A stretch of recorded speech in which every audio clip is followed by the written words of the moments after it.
നമസ്കാരം. നമ്മളിന്ന് ഇന്ത്യൻ നിയമചരിത്രത്തിലെ ഒരു വലിയ സംഭവത്തെക്കുറിച്ചാണ് സംസാരിക്കുന്നത്. മേനക ഗാന്ധി കേസ്. അതെ. നിങ്ങളുടെ എല്ലാം മൗലികാവകാശങ്ങൾ, പ്രത്യേകിച്ച് ആർട്ടിക്കിൾ 21, അതായത് ജീവിക്കാനും വ്യക്തിസ്വാതന്ത്ര്യത്തിനുമുള്ള അവകാശം, അതിനെയൊക്കെ ഈ കേസ് എങ്ങനെയാണ് പുതിയൊരു രീതിയിൽ നോക്കിക്കണ്ടതെന്ന് നമുക്കൊന്ന് ശ്രദ്ധിക്കാം. ശരിയാണ്. വിദേശയാത്ര ചെയ്യാനുള്ള അവകാശം എങ്ങനെ ഇതിലൊരു ഭാഗമായി വന്നുവെന്നും സുപ്രീംകോടതി വിധിയുടെ ചില ഭാഗങ്ങളാണ് നമ്മളിന്ന് നോക്കുന്നത്. എന്തുകൊണ്ട് ഈ വിധി ഇപ്പോഴും ഇത്ര റെലവൻ്റ് ആണ്, അതാണ് നമ്മുടെ ലക്ഷ്യം. തീർച്ചയായും ഇതൊരു വഴിതിരിവ് തന്നെയായിരുന്നു ശരിക്കും. കാരണം പൗരന്റെ അവകാശങ്ങളെ സർക്കാർ എങ്ങനെ കാണണം എന്നതിലൊരു വലിയ മാറ്റം വന്നു. പ്രത്യേകിച്ചും ആർട്ടിക്കിൾ 14, 19, 21. സമത്വം, സ്വാതന്ത്ര്യം, പിന്നെ ജീവിക്കാനുള്ള അവകാശം. ഇവയെല്ലാം പരസ്പരം ബന്ധപ്പെട്ട് കിടക്കുന്നു എന്ന് കോടതി സ്ഥാപിച്ചു. അതെ. ഓർക്കണം, ശ്രീമതി ഗാന്ധിയുടെ പാസ്പോർട്ട് ഒരു മുന്നറിയിപ്പുമില്ലാതെ, കാരണം പോലും പറയാതെയാണെന്ന് സർക്കാർ എടുത്തുവെച്ചത്. ആ ഒരു സാഹചര്യത്തിലാണ് കേസ് വരുന്നത്. അതെ. പണ്ട് AK ഗോപാലൻ കേസിൽ പറഞ്ഞിരുന്നത് ഓർമ്മയില്ലേ? ഓരോ ഫണ്ടമെന്റൽ റൈറ്റും ഓരോ കമ്പാർട്ട്മെന്റ് പോലെയാണ്, വേറിട്ട് നിൽക്കുന്നു എന്നൊക്കെ. അതെ, ആ ഒരു സെപ്പറേറ്റ് സൈലോസ് എന്ന ചിന്ത. അത് ഈ മേനകാ ഗാന്ധി കേസ് ശരിക്കും പൊളിച്ചെഴുതി. ആർട്ടിക്കിൾ 21-ലെ വ്യക്തിസ്വാതന്ത്ര്യം എന്ന് പറഞ്ഞാൽ അത് ആർട്ടിക്കിൾ 14-ലെ യുക്തിസഹമല്ലാത്ത വിവേചനത്തിൽ നിന്നും ആർട്ടിക്കിൾ 19-ലെ മറ്റു സ്വാതന്ത്ര്യങ്ങളിൽ നിന്നും അങ്ങനെ വേർതിരിച്ച് കാണാൻ പറ്റില്ല എന്ന് കോടതി പറഞ്ഞു, അല്ലേ? വളരെ കറക്റ്റാണ്. ഇവിടെ RC കൂപ്പർ കേസിന്റെ ഒരു സ്വാധീനം അത് കാണാൻ പറ്റും. മൗലികാവകാശങ്ങളെല്ലാം ഒരുമിച്ചൊരു സ്കീമിന്റെ ഭാഗമാണ് എന്ന ചിന്ത ശക്തിപ്പെട്ടു. പിന്നെ ആർട്ടിക്കിൾ 21-ൽ പറയുന്ന നിയമത്താൽ സ്ഥാപിതമായ നടപടിക്രമം, അതായത് പ്രൊസീജിയർ എസ്റ്റാബ്ലിഷ്ഡ് ബൈ ലോ, അത് വെറുതെ ഒരു പ്രൊസീജിയർ ഉണ്ടായാൽ മതിയോ? പോരാ. ആ പ്രൊസീജിയർ തന്നെ ഫെയർ, ജസ്റ്റ്, റീസണബിൾ ആയിരിക്കണം. അതായത് ന്യായവും യുക്തിസഹവും നീതിയുക്തവും ആയിരിക്കണം. അപ്പൊ ചുരുക്കി പറഞ്ഞാൽ, ഒരു നിയമം പാർലമെന്റ് പാസാക്കിയതുകൊണ്ട് മാത്രം ഒരാളുടെ ജീവനോ സ്വാതന്ത്ര്യമോ എടുക്കാൻ പറ്റില്ല. ആ നിയമം തന്നെ നീതിയുടെ അടിസ്ഥാന തത്വങ്ങൾക്ക് നിരക്കുന്നതാവണം ഈ നീതിയുക്തം എന്ന് പറയുമ്പോൾ. അവിടെയാണ് ഈ പ്രിൻസിപ്പിൾസ് ഓഫ് നാച്ചുറൽ ജസ്റ്റിസ്, അതായത് സ്വാഭാവിക നീതിയുടെ തത്വങ്ങൾ വരുന്നത്. അതിലേറ്റവും പ്രധാനം ഓഡി ആൽറ്ററം പാറ്റം. കേട്ടിട്ടുണ്ട്. മറ്റേ ഭാഗം കേൾക്കുക. അതായത് ആർക്കെതിരെയാണോ നടപടി, അയാൾക്ക് പറയാനുള്ളത് കേൾക്കാനൊരു അവസരം കൊടുക്കണം. ശ്രീമതി ഗാന്ധിയുടെ കേസിൽ അത് കൊടുത്തില്ല അല്ലേ? ആദ്യം കൊടുത്തില്ല. പാസ്പോർട്ട് എടുത്ത ശേഷമാണ് പിന്നീട് ഒരു പോസ്റ്റ് ഡിസിഷണൽ ഹിയറിംഗ്, അതായത് തീരുമാനത്തിന് ശേഷം വാദം കേൾക്കാം എന്ന് സർക്കാർ പറഞ്ഞത്. അത് തന്നെ ആ തത്വത്തിന്റെ പ്രാധാന്യം കാണിക്കുന്നുണ്ട്. തീർച്ചയായും. സാധാരണഗതിയിൽ തീരുമാനത്തിന് മുൻപ് കേൾക്കുന്നതാണ് ഏറ്റവും നല്ലത്. എങ്കിലും കേൾക്കുക എന്നത് പ്രധാനമാണ്. പിന്നെ ഈ കേസിൽ സാധാരണക്കാർക്ക് പെട്ടെന്ന് മനസ്സിലാവുന്നൊരു കാര്യം, വിദേശയാത്ര ചെയ്യാനുള്ള അവകാശം, അതിനെക്കുറിച്ചുള്ള കണ്ടെത്തലല്ലേ? അതെ. അതൊരു വലിയ കാര്യമായിരുന്നു.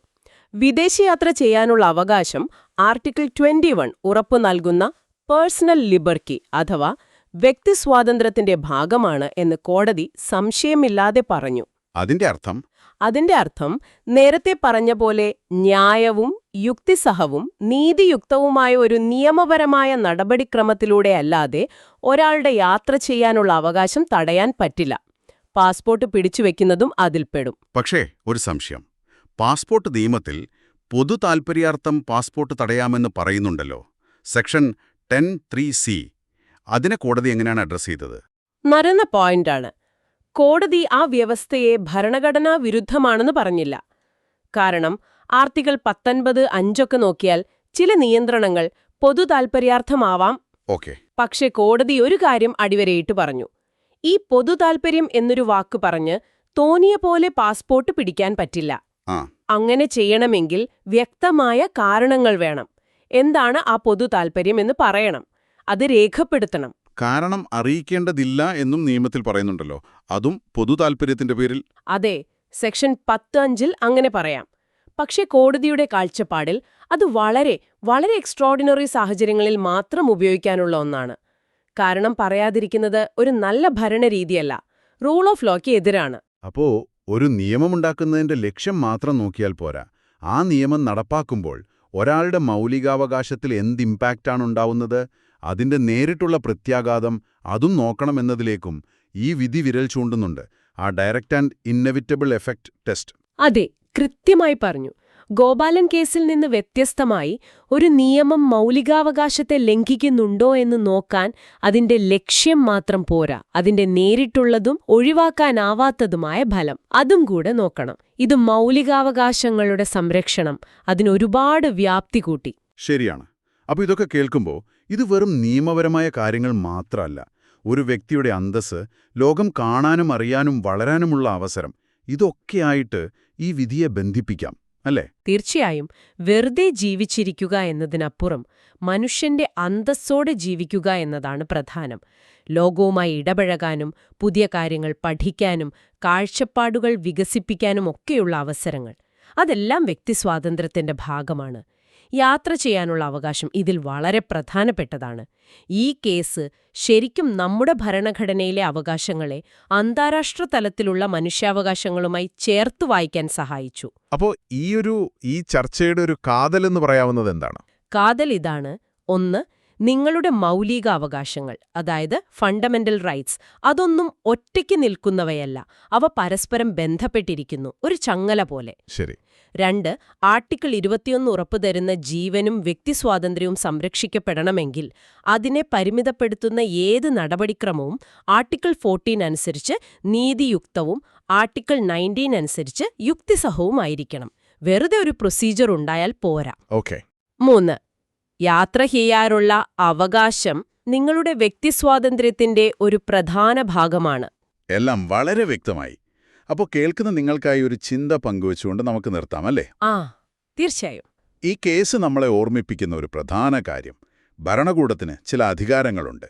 ദേശസുരക്ഷയുടെ പേരിലോ പൊതു താൽപ്പര്യത്തിന്റെ പേരിലോ ഒക്കെ പൗരന്റെ അവകാശങ്ങളിൽ ഇടപെടാൻ ഉണ്ട്.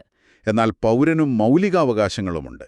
ഇവ രണ്ടും തമ്മിലുള്ള ഒരു ബാലൻസ്, അതെത്ര പ്രധാനമാണ്. ഈ ബാലൻസ് എങ്ങനെയാണ് ശരിയായി നിലനിർത്താൻ കഴിയുക? പ്രത്യേകിച്ച് പൊതു താൽപ്പര്യം പോലെയുള്ള കുറച്ച് വിശാലമായ കാരണങ്ങൾ പറയുമ്പോൾ അവിടെ സുതാര്യത, കാരണം ബോധിപ്പിക്കാനുള്ള ഉത്തരവാദിത്തം, പിന്നെ സർക്കാരിന്റെ തീരുമാനങ്ങളെ ചോദ്യം ചെയ്യാനുള്ള ഒരു സാഹചര്യം, ഇതൊക്കെ എത്രത്തോളം പ്രധാനമാണ്? ഇതൊന്ന് ആലോചിച്ചു നോക്കാവുന്ന